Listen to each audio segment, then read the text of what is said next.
Hollywood has come a long way in the past few decades, and one of the reasons for that is the amazing use of technology in the modern-day films. And you might already know that many movies use visual effects to enhance the overall viewing experience. But there are still many scenes where you probably just won't realize if it's a real one or enhanced with CGI. Here's a look at the best movie scenes and how they actually look like before and after VFX. So, let's get started. At number 7, Avengers Endgame. Doesn't feel cool, but if it looks cool, that's what matters. Going by the numbers, Avengers Endgame became the greatest blockbuster movie of all time by mid-2019, beating the long-standing blockbuster Avatar. But do you know how the great battle fought in Avengers Endgame looked without visual effects? As common with most of the big-budget superhero movies, the most exciting scenes of the movie were filmed in front of a green screen. For instance, there was a scene where the superheroes returned for the big fight by stepping through portals. Here, each portal was created entirely using special effects. Also, there was a famous scene where the Avengers ran straight towards Thanos and his army. Now, to perform this scene, the film stars were just running towards 6 men in motion capture suits. The visual effects supervisor Dan DeLuise said that having the 6 people facing the actors helped them figure out where their eyes should move during the scene. Also, the famous scene where Captain America finally gets his hands on Thor's hammer, since he was always worthy of it. When you see this scene filmed in front of a green screen, the moment seemed much less dramatic. So, all behind-the-scenes footage that showed a lot of details, like the superhero costumes and portals, were all created using special effects and green screen. And here are a few more great scenes from that movie with and without VFX.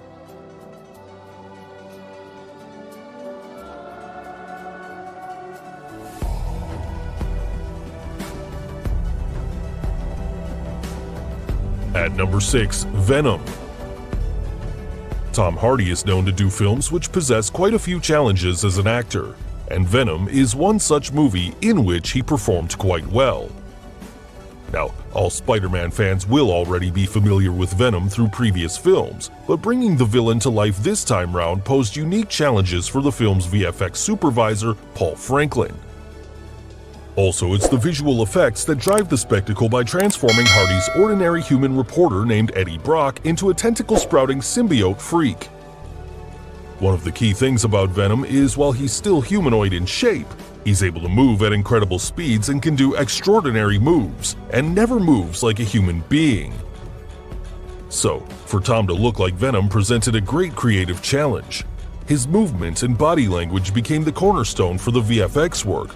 The way he held himself, the way he rolled his shoulders, and his action sequences. Now, Venom is about 21 inches taller than Tom Hardy. How did they create him? Here, they had some sort of positional reference, probably a ball-shaped object so they could frame that up for the shot. So, anyone talking to Venom's eyes needed to look 21 inches higher directly at the ball. The team even got a tall stunt performer, almost 6'10", and because Venom is actually 7'6", they built him up even higher with a wiffle ball on a stick sticking out of the top of his helmet. Then, through the suit, they had motion capture reference markers all over it, so they could at least track his body movements and get a proper idea of where he was. After that, it was down to the character animators to take charge of the remaining stuff. One more thing that was interesting about Venom were his long and sharp, ugly teeth, and you'll never be able to close his mouth. Here, the length and shape of his teeth were subtly controlled on a shot-by-shot basis. Also, the big teeth you see were given a slightly unclean texture, because if they had made them bright and shiny white, then he would look like he had just been to the dentist and had veneers put on. At number 5, Life of Pi. The movie Life of Pi is truly a visual masterpiece. However, there was nothing easy about the making of this Academy Award-winning film. The ocean scenes, which were quite famous in the film, were shot at a giant wave tank built by the crew in an abandoned airport in Taiwan. This tank is the world's largest self-generating wave tank, with a capacity of 1.7 million gallons. One wall of this tank was even movable so that they could take advantage of sunlight. So, the entire storyline around that boy on a boat, along with an animated tiger, was filmed in that massive tank. Yes, that tiger was actually CGI and wasn't even there during filming. After all this filming, the VFX team then had to work their magic to turn the tank's surface into one that looked like the ocean day in and day out. And to make that ocean look realistic, high-powered wind blowers and strategic CGI work was used to create storm clouds, winds, and the beautiful nightfall. At number 3, Harry Potter. Welcome to your first flying lesson. Well, what are you waiting for? If you're a Harry Potter fan, then you might very well remember the fictional sport named Quidditch. It's a dangerous sport played on broomsticks. And there are quite a few flying scenes in Harry Potter movies.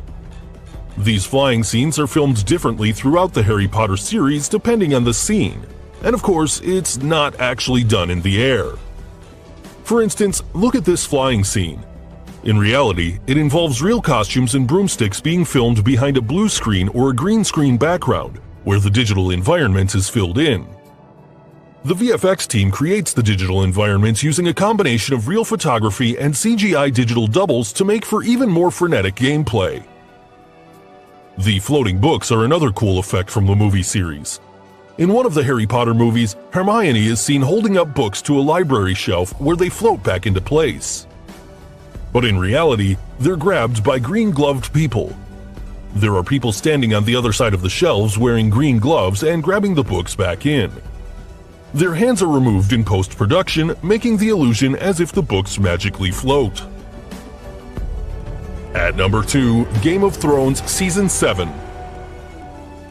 The whole world has gone crazy for Game of Thrones, and the 3 dragons in the series are quite a phenomenon. But, do you know how Dragonstone and the actual dragons were brought to the small screen? Now look at this scene where Dany is seen entering Dragonstone and Jon Snow gets to know Drogon, the biggest dragon in the series. Here, the boat, which is surrounded by ships, waves, and dragons. It was all shot in front of a green screen. And Kit Harington was petting a piece of blue rock, not an actual, living, breathing dragon. Here are a few more scenes which show how dragons were actually created before and after visual effects.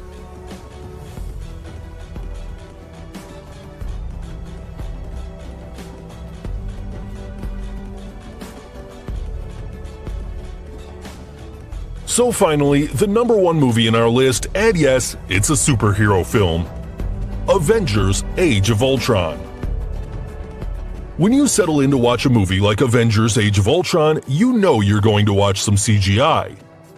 But apart from the amazing actors performing their roles to perfection, the credit also goes to the amazing back-end team creating some amazing visual effects. In order to make the villain look compelling, James Spader was zipped into a motion capture suit and given the freedom to breathe some life into Ultron, the titular villain in the Avengers' second outing as a group. Ultron Prime's design needed to be modified to accommodate all of the acting and sophisticated movements James Spader was performing on set. The wide range of sensors and reference cameras also helped in reflecting James Spader's on-set performance onto a character whose face and body were made up of rigid pieces of metal, in which the face alone had 600 nodes of rigging. As in the previous movie, Hulk was the highlight of the visual effects.